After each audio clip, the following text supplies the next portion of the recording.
My name is Cindy Mezas. You're watching the lunch breaks here at Healing Journeys today, so I promise it won't be long. Okay, check this out. We're going to talk about Thanksgiving because I think sometimes we forget about that. Well, I do.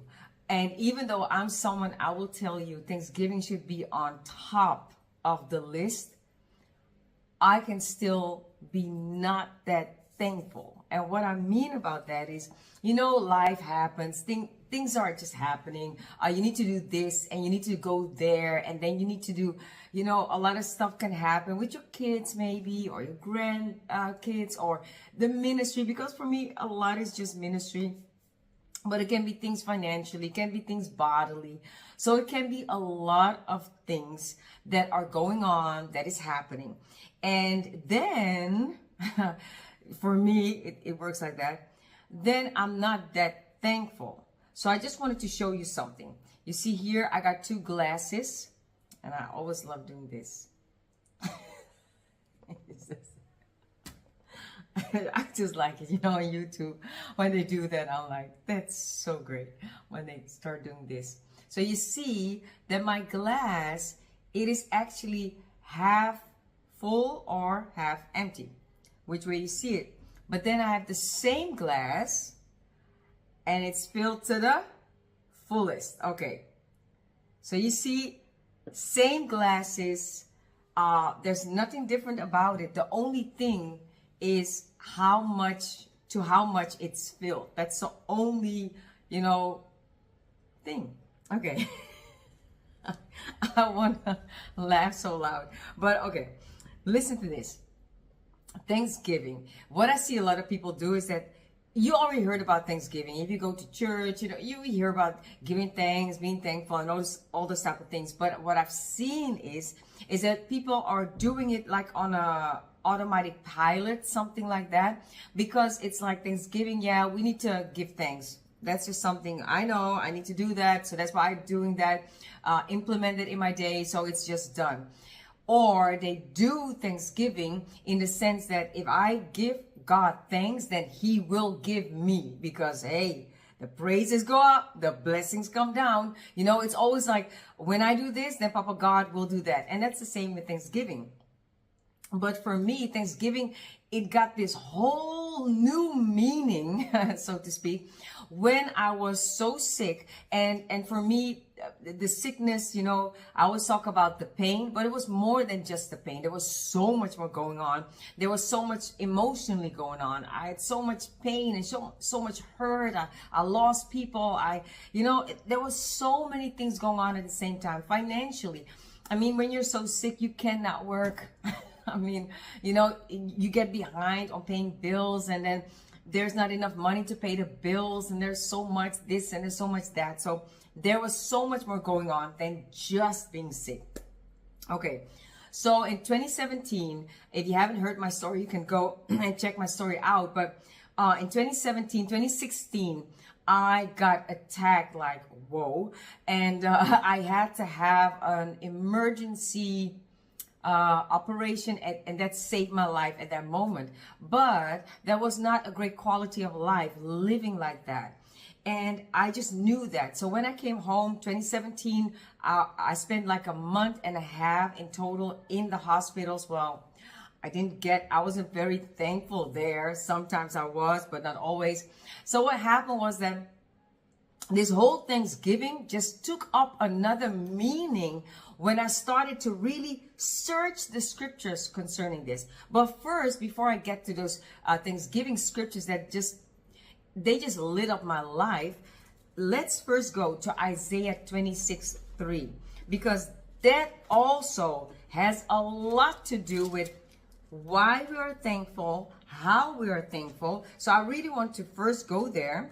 Isaiah, what did I say? 26:3. I'm in Jeremiah. Isaiah, the book of Isaiah, very great book. Love it, love it. Love. When I say that, I think almost everything, every Bible book.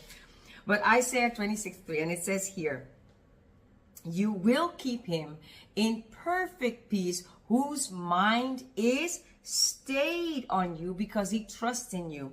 Trust in the Lord forever, for in Jah the Lord is everlasting strength. So I just read verse 3 and verse 4.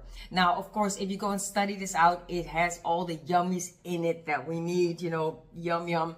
But I wanted to point something out, that the moment I sense that I'm not that thankful, that I'm not really living in gratitude, you know, I'm not on gratitude lane, I'm more, you know, going to the complaining side, or I'm sighing a little bit more, like, you know, like that. Or, you know, my mind is so clouded with this, I have to do this, I have to do that, I have to do this, I have to go there, I have to do that, all this, and it's ministry. So this is not even scrolling on Instagram or TikTok, or no, that's not even the case, you know. But it can be even ministry, you know, doing this for the church, going there for the Bible study, doing this for that, making this for that, and it can be a lot. And then we get a little bit tired, or a little bit on edge, a little bit irritated. Well, I just know I'm not totally, my mind is not totally stayed or focused on the word. And that's when, you know, I am the same glass, you know, just let the glass represent me, or you. It's the same glass, you know, but then my cup is not that full of gratitude, thanksgiving, or being thankful, because I'm so busy in my mind. So my mind is not stayed, is not focused, you know, is not steadfast on the word, on the things of the Lord, you know. So that, you know, it's the same glass, but I'm just not that thankful. And instead of waking up and being like, oh, thank you so much for this day. You know, the sun is shining today. It's like, oh, thank you so much for the sunshine. But if the sun wasn't shining, I would still be thankful. Unless I'm really, really, really tired. And then, you know, I might be awakened with, oh, I have to do this. I have to, you see? So my mind is not stayed, is not steadfast on the Lord, on the things that he did for me, on the good things, because the Bible says the earth is full of his goodness. But if my mind is not on his goodness, I'm not thinking about the earth is full of his goodness. Now I'm thinking about different type of things. For everyone, it can be something else. For some, it's their children. For some, it's school. You know, you got schoolwork. For others, you know, education. For others, it's their job, or their co-workers, or their boss. For others, it's something else. It can always be something that our mind is occupied with, and it's not always the word. But it says here, he will keep us in perfect peace. Now, this peace the Bible is talking about is not just peace that we know. No, peace like that. No, it's shalom. It's the Hebrew word shalom. In the Greek, it's the word Irene. So if your name is Irene, it means peace. But he will keep us in perfect peace when my mind is stayed, is focused upon the Lord. Now, if it's not, I will not be that thankful. I might, but I have noticed, let me say it for me, I've noticed I wasn't that thankful. So what happens then? I will not be trusting in the Lord that much, because everything, you know, the cause and effect, everything will have effect to the extent that my mind is stayed upon the Lord. If I am less thankful, guess what will happen? Less grateful, you know, less blessing the Lord. What will happen? Because my mind is not stayed on him, I will not be trusting in the Lord that much. I might still be trusting in the Lord, but not that much. So there will be instances that I'm like, oh, Lord, where are you? I already asked you this or this. Maybe you also understand what I'm talking about. And it's only because half empty glass. And I actually need to trust in the Lord forever. That's what the word says. But now I'm not doing that because my mind is not stayed on him. But it tells me here why I should trust in the Lord forever. Verse 4, for in Jah the Lord is everlasting strength. Well, do you want to have everlasting strength? Do you want to walk in everlasting strength? Well, I do.